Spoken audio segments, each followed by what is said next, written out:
Greetings from South Korea. I am Arirang News AI anchor. Here is the news making headlines today. U.S. senators on Wednesday rejected a bid to halt President Donald Trump's military campaign against Iran, signaling early support for the war.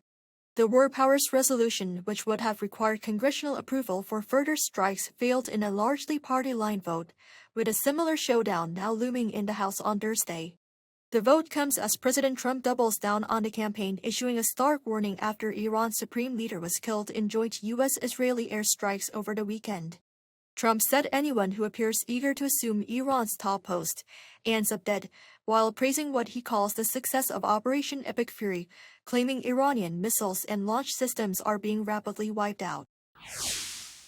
U.S. Defense Secretary Pete Hegseth says Washington's military operation against Iran will send clear signals about its stance on nuclear threats amid criticism from North Korea. Hegseth made the remarks during a press briefing on Wednesday on the U.S. military campaign codenamed Operation Epic Fury, which began Saturday in coordination with Israel. Responding to a question about North Korea's criticism of the operation, the defense secretary said the situation involving Iran should not be viewed in connection with other countries. He stressed that the United States remains focused on dealing with Iran's nuclear ambitions, adding that the steps taken in the process will send clear signals. His comments came after Pyongyang condemned the U.S.-Israel campaign on Sunday, calling it an unlawful act in a violation of Iran's sovereignty. President Lee Jae-myung has pledged a comprehensive government response to the situation in the Middle East. President Lee made the remarks at an extraordinary cabinet meeting on Thursday. He stressed the need to minimize potential disruptions to the country's economy while closely monitoring the safety of Korean nationals in the region.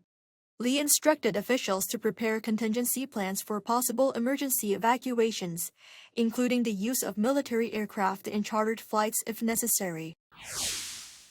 Treasury Secretary Scott Bessent on Wednesday confirmed the U.S. will raise the global import tariff rate to 15% this week. That's an increase from the current 10% tariffs. The administration is implementing the hike under Section 122 of the 1974 Trade Act. It is a 150-day temporary measure, but Bessent told CNBC that during that time the government will conduct studies for more permanent tariffs. That measure was brought in after the Supreme Court struck down Trump's previous tariffs. North Korean leader Kim Jong-un inspected a new 5,000-ton warship ahead of its deployment and oversaw a successful ship-to-land strategic cruise missile test, according to state media this morning. The vessel named Cheon is North Korea's first destroyer of its size and is being promoted as a new symbol of the country's maritime defense capability, with Kim calling its performance during sea trials satisfactory. He said Pyongyang plans to build 2 destroyers of the same or higher class every year under its next 5-year defense plan, claiming the Navy's nuclear armament is progressing smoothly. Separately, he also attended a nationwide military snipers shooting competition, stressing the growing importance of sniper units in modern warfare and calling for a qualitative leap in their combat readiness. That is all from me today. Thank you for watching.